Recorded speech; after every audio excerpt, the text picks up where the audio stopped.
But that was a wake-up call to the rest of the world, right? I mean, now we're actually seeing executives over this and getting in trouble, facing criminal penalties. In China, some have been detained because of information, so things like that. So when we talk about take the culture into effect, we mean that too. Are there criminal penalties to the laws that you may be violating? And by the way, has anyone ever seen a chief privacy officer or a data protection officer criminally liable? No. You know why? Because they don't listen when we tell them what to do to begin with. Usually what materializes is what we've advised them that this might happen. So typically, but document is always your friend. And I know we don't like documenting things. It's very, very difficult. But how are you going to adequately assess risk and get the company to take it seriously if you can't document it and actually put the visibility on those risks without doing it? Because here's the thing, some of the risk, privacy, security should always be reporting to the board. If you've got a board of directors for your company, you should be reporting to the executive leadership team if not. And I don't necessarily mean direct line reporting. I mean, they should have visibility with what you're wrestling with. And we all know that the security issues are much, much sexier than the privacy issues, right?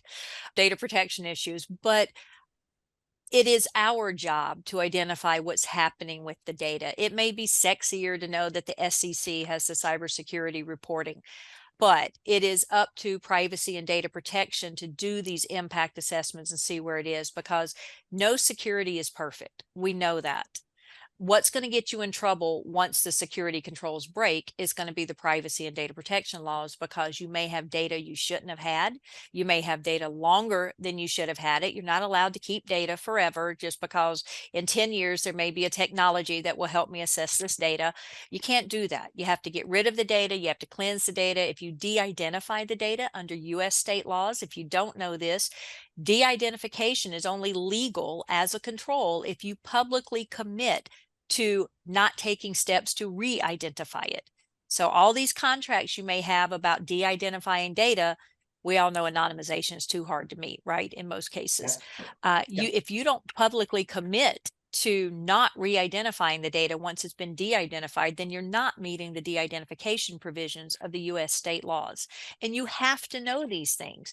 But better yet, you have to share these things with other people in the company, the business owners, the tech owners, the executives.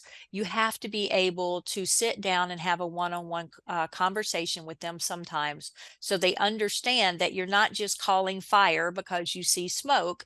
There could potentially be a fire, and they need to know what the repercussions of that could be. And And that's that's where these why all this information is relevant for your risk register. Yeah, all of it. All of it, exactly. And that's also where these impact assessments gives you the voice. You've got a apples to apples ability to analyze the risk and to apply the same concepts of risk tolerance to all of the actions taken by the business with respect to data. So definitely don't be afraid to find your voice and to use this, because as you know, as Kay and Paul have said, not only does it need to be written down, it needs to be communicated out and up.